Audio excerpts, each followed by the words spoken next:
Hi everyone, here's a tutorial on GARUDASANA or eagle pose. Okay, I'm going to show you firstly the position of the legs and then the position of the arms and then putting everything together at the end for the full posture.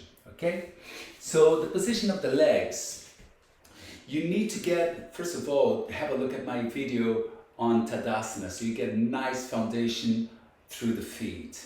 Okay, with the hands on the hips, you will bend the legs with the knees touching, the big toes touching. And then you shift the weights to one foot and lift the other knee high up.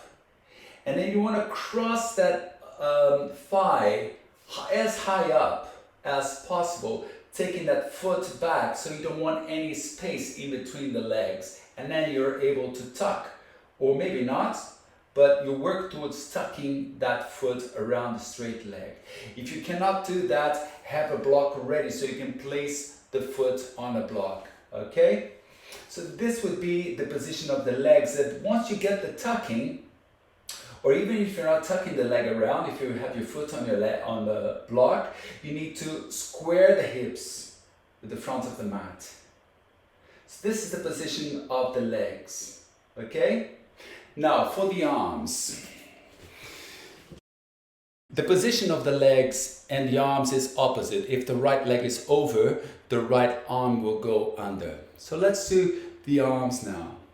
I'm going to cross my right arm under, but I want to walk the fingertips towards each other.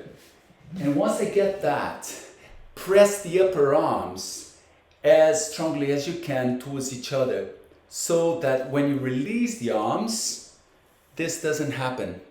Okay, you don't want to allow the arms to that crossing to loosen.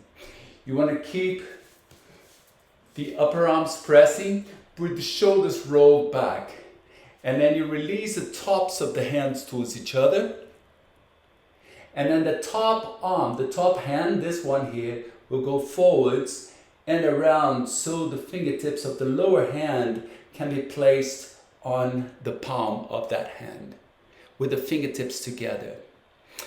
A common mistake here is that people grab the fingers. You don't want to grab the fingers vertically facing. You don't ever want to grab that thumb either, because that will hurt your thumb.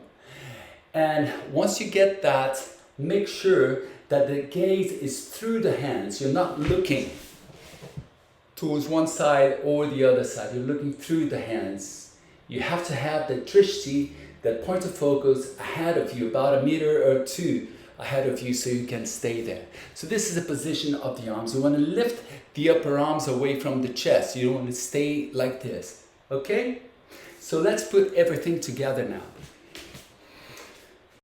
With the feet together, that foundation that we have in Tadasana through the feet, bend the knees, shift the weight. I'm shifting my weight to the left foot, I'm lifting the right foot high up, and then taking that leg across the thighs really high up and taking the foot back so I don't end up with a space in between the legs. The foot will end up on the block, right on the outside of your standing foot, or maybe if you're able to tuck the foot around the leg, the standing leg, that's great. Once you get the position of the foot, you square the hips with the front of the mat. Keep pressing down with the standing big toe, and then release the arms along the sides of the body. Now my right leg is crossed over. I lift my arms. My right arm will go under the left. And then I walk my fingertips towards each other, around the back. Press the upper arms against each other. Bend the standing leg a bit more, engaging the bandhas, Mula Bandha Uddiyana, and pressing the upper arms against each other, bring the tops of the hands to touch. And then the higher hand will go forwards, and the fingertips of the lower hand come to the palm of the top hand. Lift the upper arms away from the chest and roll the shoulders back. Look through the hands. Abs engaged. Breathe softly. Inhale to straighten the legs and then cross the arms back to your Tadasana. Namaste.